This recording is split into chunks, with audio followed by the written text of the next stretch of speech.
Welcome once again to Breakfast Central. The public transport system, one of South Africa's biggest cities, or in one of South Africa's biggest cities, has been brought to its knees over a taxi strike over new provincial laws. The week-long strike, which was called by the South African National Taxi Council, SANTACO, is a result of the City of Cape Town's implementation of a traffic bylaw that allows officers to impound taxis rather than issue fines, which of course has a significant impact on taxi operations. At least 2 people have died amid the chaos while cars, buses and ambulances were set on fire and private vehicles stoned. Despite negotiations between the Transport Minister, SANTACO and the City of Cape Town, the Taxi Council has threatened to continue the strike until tomorrow, August 9th, as initially planned.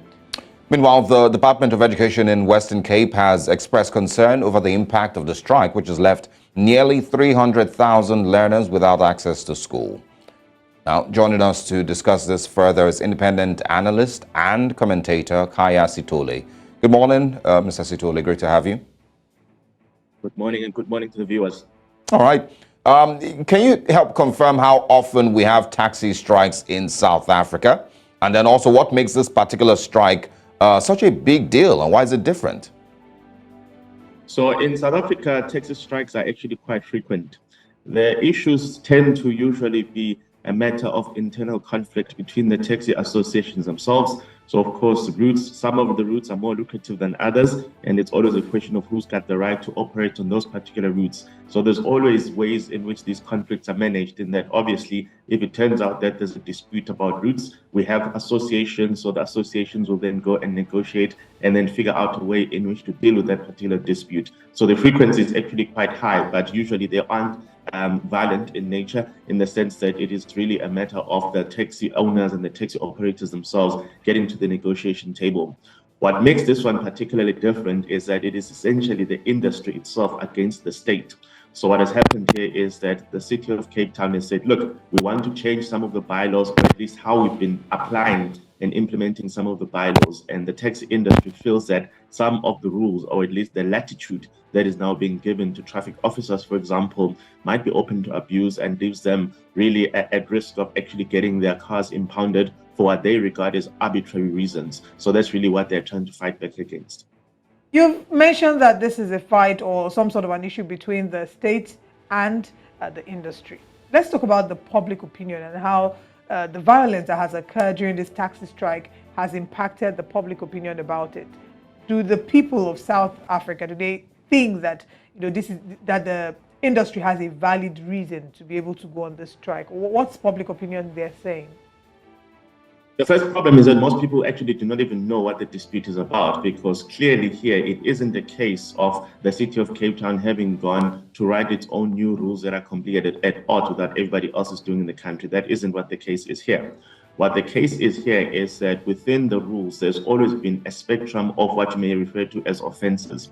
So, for example, if a taxi is unroadworthy, I don't think anyone is going to debate that it should be taken off the road because it poses a risk to commuters.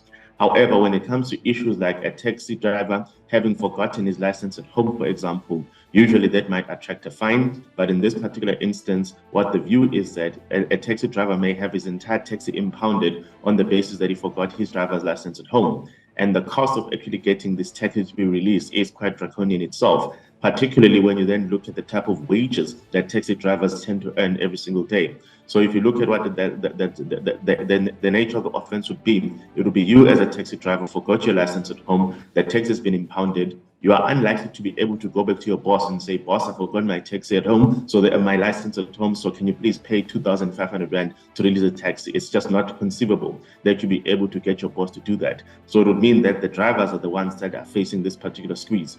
And of course, public opinion is always mixed in South Africa. The first problem that we have is a misconception that taxis are actually a form of public transport. They are not. They're actually private businesses that simply play a significant role in moving the public around, but they're actually not state property. They are actually private vehicles. So that's the first issue that people need to sort of get their heads around.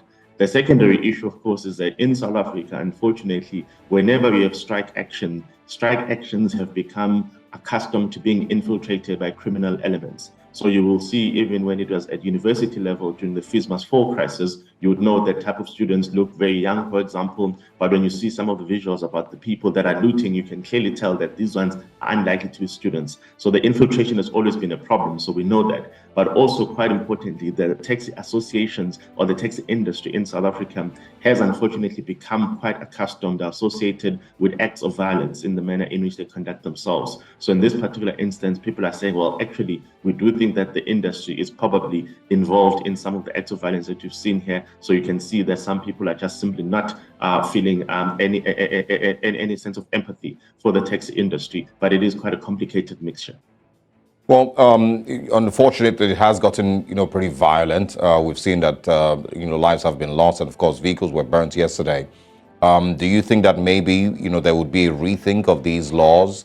And then also, there's people who've described the taxi drivers as a menace, to society, and, even praised the DA for not backing down. Where do you think there would be some middle ground with all of this? I mean, the laws have been written, and remember, laws are primarily written at national level, and then they are tailored for specific municipalities and for specific geographies. So, of course, the irony here is that the national government is still run by the ANC. So if they form the view that the laws themselves are a problem, well, they had the competency to go and amend the law at that national level and then obviously cascade it down to the substructures of government. That isn't the case here. But obviously, within the spectrum of offenses, it's quite clear that some of them, the type of fines or the type of consequences that we're seeing now are probably disproportionate. So the example that I use of somebody for getting a license at home, for example, well, the idea of impounding a tax, it does indeed sound disproportionate to the nature of the offense. So what you'll probably see is that there's going to be a meeting of the minds that says, look, some of these offenses are egregious enough to warrant that type of censure, and people cannot dispute that. But for some of these minor offenses, we will persist with the regime of fining people unless perhaps you have multiple offenses or somebody who simply refuses to obey the law even after that particular sanction has been applied. So that's really what they have to find, the meeting ground between the nature and the spectrum of offenses and the consequences that can be visited upon those who commit those offenses. Wow. Let's talk about safety of international visitors as well as tourists. The United Kingdom has issued a travel alert for its residents following this violent protest in the city. What does this mean, or what do you think that the international response to this strike, what does it mean for South Africa's reputation as a tourist destination? Is there a risk that the strike could lead to a decline in tourism for Cape Town? And is tourism that much of a big deal or a big source of revenue generation in Cape Town? Well, yeah, tourism is remarkably important for a city like Cape Town, but what we know is that yesterday morning, for example, taxi drivers then essentially blocked access onto the Cape Town International Airport. So that really was the basis for this particular travel alert that says, well, if you are a UK citizen that is busy traveling in South Africa and you happen to be in Cape Town, there's obviously now a safety risk associated with you being there. And we also saw a couple of people did indeed lose their lives in the city yesterday. So that is a basis for that particular alert. So I think obviously for people that were probably in the city yesterday and saw the visible manifestation of the violence, they're probably not going to be recommending people come back anytime soon. But I think for most tourists, they will simply check that, look, today, for example, all routes are open, law enforcement has got this under control. So therefore, Cape Town remains as safe as it was the other day, except for that single day interruption that we saw yesterday. So I do not believe that suddenly in December, Cape Town is going to be empty because everyone just saw one day of taxi protests and decided that it should never be visited again. But it definitely doesn't help the reputation of the country. Right. Kaya Sitole, thank you very much for your time with us this morning. We hope that there is some resolution to this strike soon and that there can be some sense of calm, normalcy, and justice for both the taxi drivers and maybe justice for the lives who were lost, unfortunately. And the people in Cape Town also. Yes. Thank you very much. Thank you.